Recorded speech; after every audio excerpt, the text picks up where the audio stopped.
میرا نام تبریز شاہد ہے۔ میں عرصہ دراز تک عمان مقیم رہا ہوں۔ جب میں گھر لوٹا تو نہ میرے پاس دولت تھی نہ کوئی رشتہ۔ میری زندگی فقط ایک عذاب بن کر رہ گئی ہے۔ میرے والد صاحب کا ہمارے بچپن میں انتقال ہو گیا تھا۔ میری 2 بہنیں مجھ سے چھوٹی تھیں۔ میں نے ماں کا سہارا بننے کا سوچا۔ میں نے فروٹ چاٹ اور چنے چاٹ بیچنے کا کام شروع کر دیا۔ پھر ایک رحم دل شخص نے مجھے کمپنی کے ویزا پر عمان بھجوا دیا۔ یہاں آنے کے بعد میرے گھر کے حالات کچھ بہتر ہو گئے۔ میری بہنیں جو تعلیم حاصل نہ کر سکی تھی، بڑا بھائی ہونے کی وجہ سے میرے دل میں بھی ان کی شادی کی فکر تھی۔ میں نے اپنے معاشرے کی رسم و رواج کو دیکھتے ہوئے ماں کو اپنی بہنوں کی خاطر جہیز اکٹھا کرنے کو کہا اور خوب محنت کرنے لگا۔ پہلی بار جب میں گھر لوٹا تو میری ماں نے میری شادی کر دی۔ میں نے بہت کہا کہ مجھے پہلے بہنوں کا فرض ادا کرنا ہے، مگر وہ نہ مانی۔ میری شادی نہیں، فقط ایک آزمائش تھی یا پھر عذاب تھی۔ میری شادی کے 1 ہفتہ بعد ہی میری بیوی نے میری ماں سے صرف اس بات پر طوفان بدتمیزی برپا کر دیا کہ میری ماں بنا نہائے میری بیگم کے کمرے میں چلی گئی تھی، اور ماں کے پاس سے آنے والی بدبو کی وجہ سے میری بیگم کا دل خراب ہو گیا تھا۔ خیر، میری ماں نے میری بیوی سے معذرت کی اور پھر کبھی اس کمرے میں نہ گئی۔ میں نے گھر سے آ کر اس موضوع پر بات کرنا چاہی، مگر میری ماں نے منع کر دیا، اور دوسری طرف میری بیگم کی زبان درازی بڑھتی گئی، یہاں تک کہ اب وہ ماں اور میری بہنوں کے ساتھ انتہا کی بدتمیزی کرنے لگی۔ مگر میرا گھر بسائے رکھنے کی خاطر میری ماں نے مجھے کبھی بھی بیگم کو کچھ نہ کہنے دیا۔ میں چھٹیاں گزار کر واپس آ گیا، مگر میری بیگم کے ہنگامے جاری رہے۔ میری بہنوں اور ماں کی طرف سے تو کبھی کوئی شکوہ نہ آیا، مگر بیوی کی طرف روز ہی شکایت رہتی تھی۔ ایسے ہی حالات میں اللہ نے مجھے رحمت یعنی بیٹی سے نوازا، مگر میرے اعمال یا میری بیوی کی تربیت نے اسے بھی میرے لیے زحمت بنا دیا۔ جب میری بیٹی پیدا ہونے والی تھی تو میری بیوی نے گھر اپنے نام کروانے کا مطالبہ کر دیا۔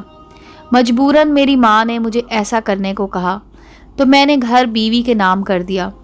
میری بیٹی جو کہ اپنے ننیال میں پیدا ہوئی تھی، پیدا ہونے کے بعد 3 ماہ تک میری ماں اور بہنوں کو دیکھنے تک نہ گئی۔ جب میں دوبارہ عمان سے چھٹی لے کے گیا تو اپنی بیگم اور بیٹی کو گھر لے کر آیا۔ تب پہلی بار میری بہنوں اور ماں نے میری اولاد کو دیکھا اور چھوا تو پتہ نہیں کیوں میری ماں کی آنکھوں میں آنسو آ گئے۔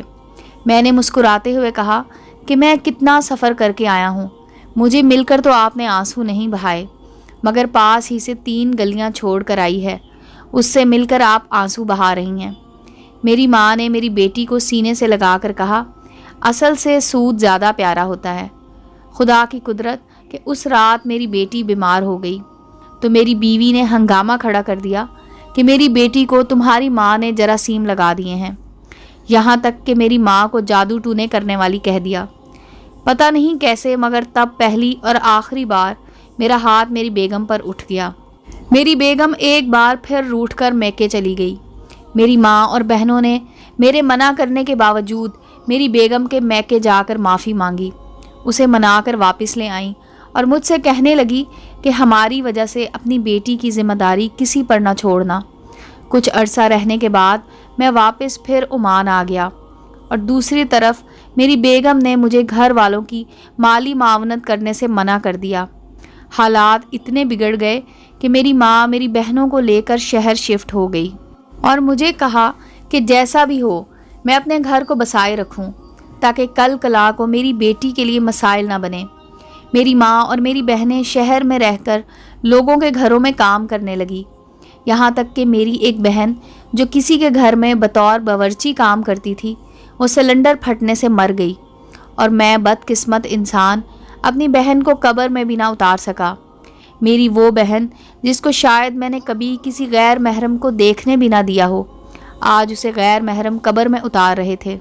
بہن کی موت کے کچھ عرصے بعد میری ماں نے دوسری بہن کی شادی کر دی، اور جلد میری ماں بھی مجھے داغ مفارقت دے گئی۔